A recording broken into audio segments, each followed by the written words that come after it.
Everybody, I wanted to spend a little bit of time to add some context to your work for this week. So, this week we'll spend some time looking at and talking about implementation and adoption of electronic health records. And then also for your paper this week, you'll actually conduct an assessment of one of these platforms. So one thing that I think is very important to mention is, when we talk about, things like our decision-making abilities, and we look at something called switching costs. When we talk about something like an electronic health record, switching costs are very high, right? So making that decision becomes incredibly important to the organization.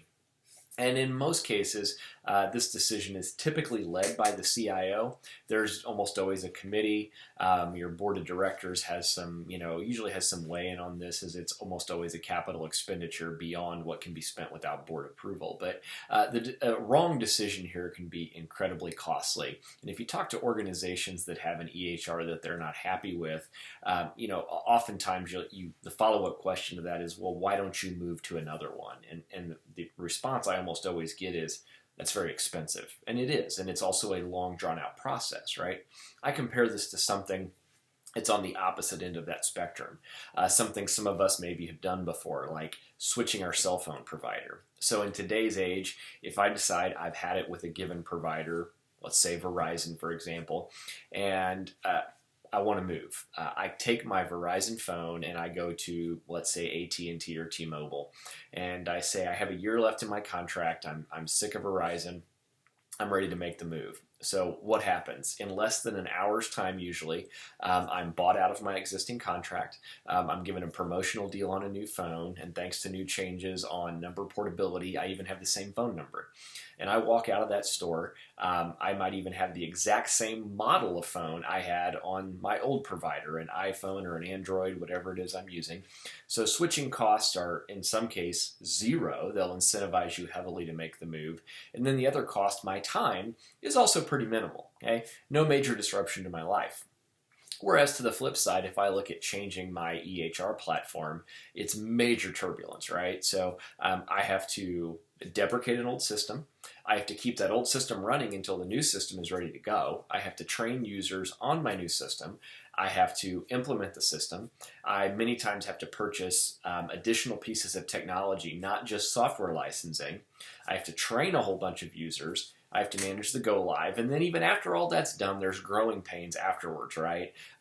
Taking time to learn the new system. Study after study shows that productivity decreases in the first, some people say a month, some say 6 months, some say a year with a new system going live. So all of these are costs that factor into that decision. So what I often tell when I do executive coaching sessions is, to a senior leader in health IT, selecting the wrong EHR platform can be the end of your career. So because it's so costly to make that wrong decision. So as you start to think about your paper for this week, again, you've got really four main topics that you're writing about. But again, the one I want you to really kind of hone in on is all of them, of course, but number two, when it talks about issues and barriers associated with the system, specifically talking about financial impact on your personnel, improvements, and then clinical quality improvement and efficiency. Now, I'll caution you again, be very specific in this space. There's been study after study after study written on this, and there is a lot of quantitative measurable data out there on this topic as well. So if your organization has just implemented one, you might not be able to find data specific on your organization, but look for parallel organizations. If your organization has implemented Epic, look for other implementations of Epic that are a little bit ahead of your organization, and oftentimes you will find studies that have been published on this to talk about the increase in efficiency, the impact to patient outcomes, the financial impact, and the overall impact to quality. You want to look for things like, did the system reduce length of stay? Did it reduce mortality rates?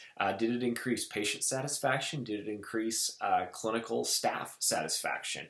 There's tons of stuff that's been written on all of this, and including those things really help your paper stand out. So that's kind of what I'm looking for this week. Again, when you think about APA, Formatting, two of the key principles behind APA are brevity and specificity. So again, I'm capping you at a maximum of 5 pages this week. So I'm asking you to include a lot of specifics in there, but include those specifics, but also be brief about it. Okay.